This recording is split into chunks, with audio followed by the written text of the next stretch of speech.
کراچی کے شہر منیر میں ایک مشہور دم کرنے والا ہے جو پانی کی بوتل میں دم کر کے دیتے ہیں. کیا ان سے دم کروانا اور وہ پانی لینا جائز ہے یا نہیں؟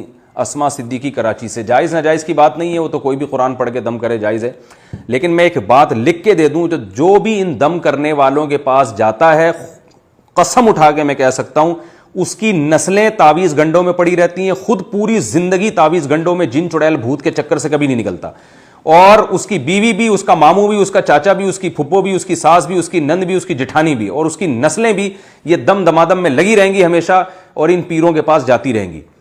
تو اس لیے چھوڑ دو ان سلسلوں کو, گھر میں بیٹھیں, کوئی مسئلہ ہے تو سورہ فاتحہ پڑھ کے خود ہی بچوں پہ پھونک لگا دیا کریں, سورہ فلق سورہ ناس پڑھ کے رات کو اپنے بازو پہ, اپنے ہاتھ پہ پھونک ماریں اور پورے جسم پہ پھیر لیں, جو سنت طریقہ ہے. مجھے دیکھیں الحمدللہ اللہ تعالیٰ نے مجھے ہر مصیبت سے محفوظ رکھا ہوا ہے, اللہ تعالیٰ نظر بد سے بچائے. نہ میرے باپ نے کبھی یہ کام کیا, ہم حالانکہ بڑے علماء سے ان کا تعلق تھا, نہ میری والدہ نے, مجھے نہیں یاد پڑتا کوئی اس طرح کے ہمیں بچپن میں کوئی تعویذ بھی زندگی میں ہم نے کبھی گلے میں نہیں ڈالا.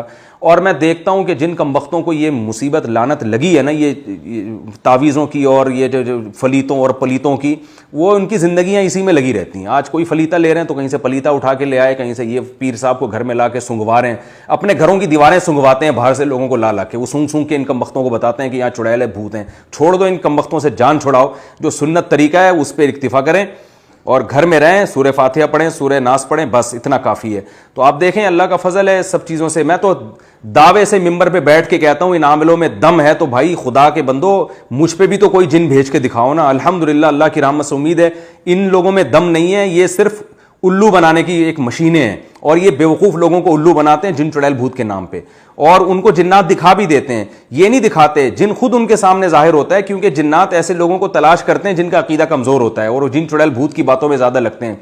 تو اللہ کا شکر ہے زندگی گزر رہی ہے. باقی پریشانیاں ہمارے ساتھ بھی ہیں, سب کے ساتھ ہوتی ہیں, تو نارملی وہ تو سب کے ساتھ ہوتی ہیں, جو پریشانیاں وہ ہمارے ساتھ بھی ہوتی ہیں. آتی ہیں پریشانیاں, گزر جاتی ہیں, کچھ رہ جاتی ہیں, کچھ مسئلے حل ہوتے ہیں, کچھ نہیں حل ہوتے. تو جو حل ہوتے ہیں ہم ان پہ اللہ کا شکر ادا کرتے ہیں. بہت سے مسائل میرے ایسے ہیں جو اٹکے میں حل نہیں ہو کے دے رہے. سب سے بڑی بات, چوتھی شادی نہیں ہو رہی میری. خیر یہ تو ایک میں مزاح میں بات کر رہا ہوں. تو بہت سارے مسائل ہیں, بہت سارے مسائل ہیں جو سب کے ساتھ چل رہے ہیں, تو ہمارے ساتھ بھی چل رہے ہیں. یہ تو میں نے ایک مذاق میں کہا چوتھی نہیں ہو رہی, ویسے بھی اور بھی بہت سارے میرے ساتھ زندگی میں مسائل ہیں جو حل نہیں ہو رہے, لیکن جو نہیں ہو رہے تو صبر کر کے بیٹھے ہوئے ہیں. سارے یہ دنیا جنت تھوڑی ہے جہاں سارے مسائل حل ہوں گے. تعویذ گنڈوں میں الحمدللہ ہم نہ خود پڑھیں بھائی, نہ کسی اور کو مشورہ دیتے ہیں.